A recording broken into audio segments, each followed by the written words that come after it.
humans have been manipulated for a phenomenal amount of what we call time by a non-human force operating from the shadows. In fact, I say the shadows.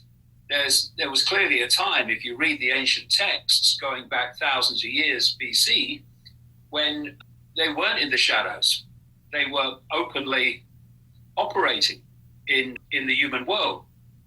And they were encouraging humans to fight each other. If you look at the Old Testament God, Yahweh, he's a psychopath, right? He's a psychopath. He's constantly demanding the slaughter and war and fear of him, blah, blah, blah. And jealous, angry God, right? Yeah, the jealous God, there's no other God but me, which kind of tells you that when you see other quotes to that along those lines, that there must have been other gods. And there were loads of them, hundreds of them, which different cultures worshipped. And then there came a point where major religions like Judaism, Christianity, and Islam fused these multiple gods that were worshipped before into a single God. One called it Yahweh, one called it God, Almighty God, other one called it Allah. But it was the unification of these multiple gods, which were actually interdimensional entities, I would strongly suggest. If you look at people who have retranslated the Bible texts from a perspective of let's just look at what they say from their original point of view and not how they've been wrongly translated. This is what this word means. This is what this word really means. It becomes blatantly obvious that something akin to what I'm saying has gone on. Now, what has happened since is that these entities, if you like, the Sumerians called them the Anunnaki, the Bible calls them the Elohim, they started then to manipulate from the shadows. This is going back a way now. And the outcome, however, has been the same, where countries are played off against countries, groups are played off against groups, belief systems are played off against belief systems. And we have the horrors, as I speak, of Israel and Iran and what's going on with that. And, you know, when you take these religions and you play them through history to present day, what have they been? They have been perceptual myopias, whereby once you take on a belief system, it could be a religious belief system, it could be a political belief system, I'm right or I'm left, cultural belief system, could be a scientific belief system. Orthodox science is a religion. Human-caused climate change is a religion. It's just the same mentality, basically. This is how it is, and anyone who says different must be wrong by definition. If you take on a belief system like that, what it means is immediately you are denying yourself all those areas that are there to explore, they are there to question, they are there to see if they have anything valid to increase your understanding, but you ain't going there anymore. You're not going there anymore because if I do, then my belief system is under threat. So if you have, for instance, a belief system that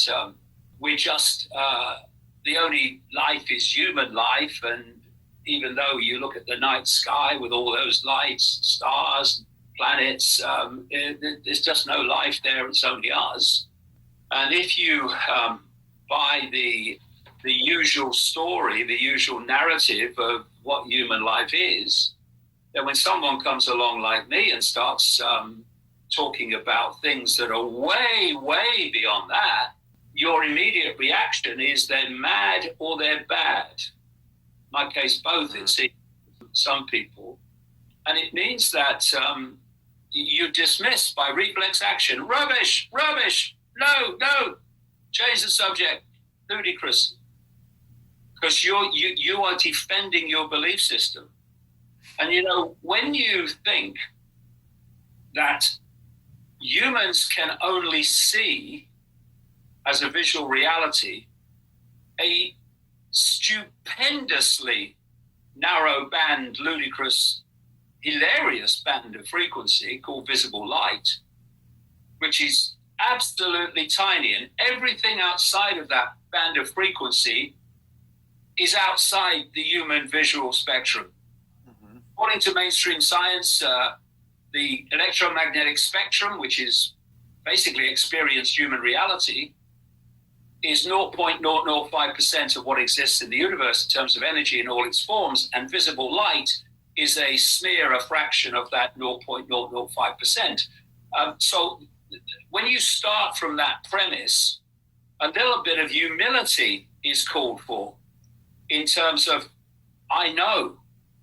No, you don't know. I keep hearing people saying, I've woken up, I'm awake. No, you're not. None of us are. We're awakening to more and more knowledge and more awareness of what's been kept from us before.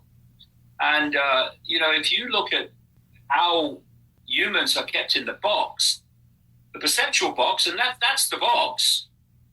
You know, when you've got apparently 8 billion people on the planet, and the number that are in full knowledge, manipulating them and dictating the direction of the world, is a tiny, tiny fraction of the 8 billion, then the only way you're going to do that is by controlling the perceptions of the 8 billion. I mean, you're not going to do it physically.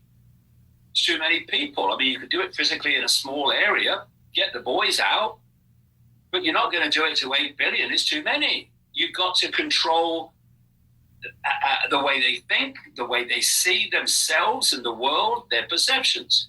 Then you got them, because from perception comes behavior. Once you've got their perception, you've got their behavior. And if you look at the box that humans live in, it's a manipulated perceptual box that's based on this. We don't care what you believe so long as you believe it rigidly and without question. Mm-hmm. Then we gotcha. And not only that, once we've got you to believe that, we can play you off against them who believe something else. It's so simple. And, you know, this is the thing, you know, people say the more you know there is to know. And that is true. But it's also the more you know, the simpler it gets in how this whole thing works.